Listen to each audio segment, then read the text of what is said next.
Maesbrook is a small, quiet village nestled in Shropshire, with beautiful cottages and affluent mansions.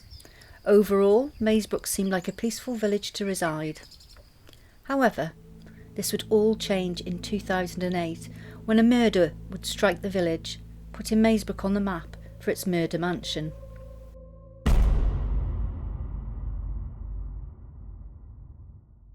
Christopher Foster lived in Osbaston House, a sprawling mansion in Maesbrook.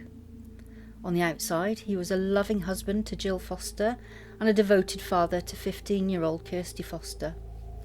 However, on the inside, he was a millionaire in a battle with debts. By the end, he faced personal bankruptcy. Christopher had remortgaged his home 3 times. He had 20 different bank accounts. One of them was overdrawn by £330,000. I met him once. I was at a party, and he seemed absolutely fine. I never met him.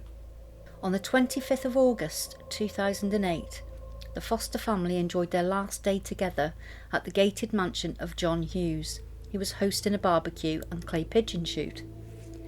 Christopher's hobby was clay pigeon shooting, which he did every Tuesday. It's why he was allowed to own guns. At the party, Christopher spent the afternoon doing exactly that, and later he said to Jill, "I've had enough, I want to go home." Despite Jill wanting to stay, they returned home. After midnight, Jill went to bed first, and their daughter Kirsty chatted to a friend online, which quickly ended when Christopher switched off the internet, and soon after Kirsty also fell asleep. Then, it was at this point that Christopher fitted a silencer to a .22 rifle. It is likely that he shot his wife first. As the only other adult, she would have posed as the biggest threat to Foster's plan. Jill was shot in the back of her head in her bedroom, before going across the hallway to his daughter's bedroom to also shoot her in the back of the head, as if he was too ashamed to look them in the face. Foster's next plan was to destroy anything that could be burnt. It was estimated that he flooded his mansion with 200 gallons of oil. He spread the accelerant and oil-soaked rags throughout the house to ensure that the fire would take hold. At 3:09 a.m, CCTV footage showed Mr. Foster setting fire to his luxury home. He then killed all the family animals.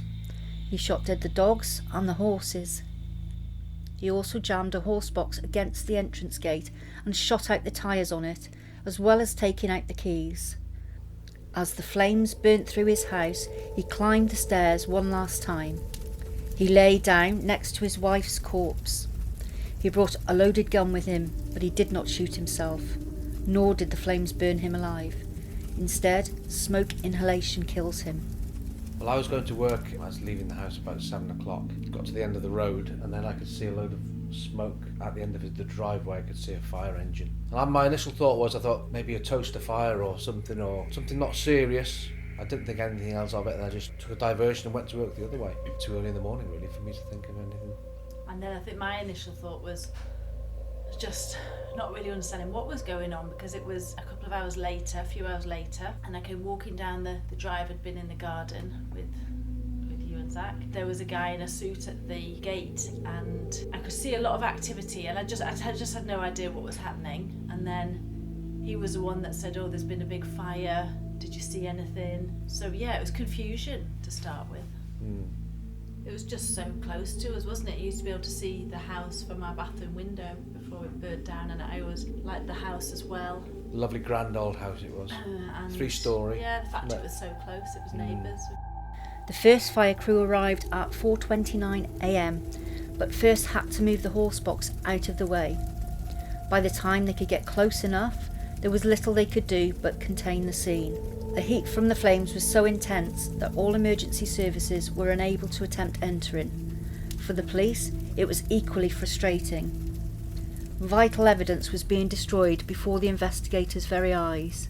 It happened in the middle of the night. Yeah. I didn't hear a single thing. It was all the next day. Didn't hear anything at all.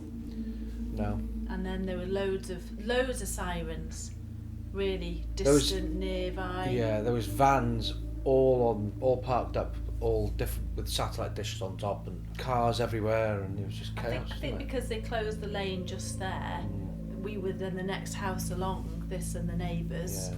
So yeah, it was literally congested outside the house. It felt like the world was on the doorstep, didn't it? The media world. Yeah. But there was a lot of, at the time there was helicopters flying over all the time and police investigators, and it was going live on the 6 o'clock news. And It's like the media world was literally on the doorstep. Honestly, not an hour went past without somebody knocking on the door, did there? No. 4 days later, the ruins were still smouldering. And then finally, on the Friday, despite the risk of falling debris, investigators entered. 2 burnt bodies are found together. It is later concluded that they died on the same bed, and it had collapsed 3 floors down to the ground floor fireplace. On the Sunday, dental records identified one of the bodies as Jill Foster. On the Monday, Kirsty's body was found, and on the Tuesday, the bailiffs arrived. Christopher Foster had feared their arrival. He had left them nothing to collect.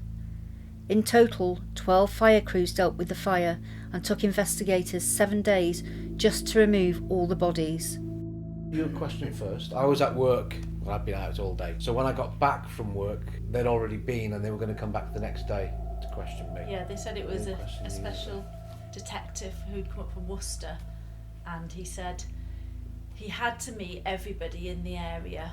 He had to meet everybody and just to explain a few things, ask a few questions. So he came a few times until he managed to meet you. Yeah, and it was only a very brief. Yeah, just did you hear anything? Did you see anything?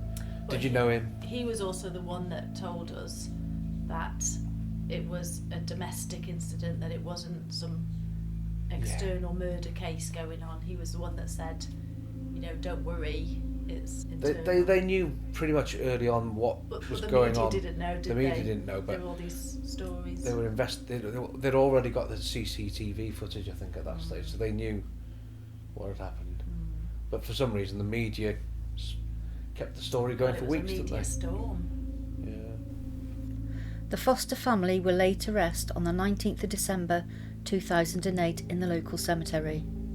The relatives decided to hold separate funerals. The first was for Kirsty and Jill, and a few hours later their killer was buried. Osbaston House, now renamed Waterside House, was replaced by a new 6-bedroom house, marking a new chapter for a site that was the scene of the most shocking murder case ever seen in Maesbrook, Shropshire. Not good, is it? No, not very good at all. That, there were a few murders at the time, weren't there, in Oswestry and around Oswestry. Afterwards there was, wasn't there? Yeah. So yeah, not a good name. Try and move on. Yeah. It's not, There's a new build there now, isn't there? Not good at all, but yeah. One of those awful things that's happened.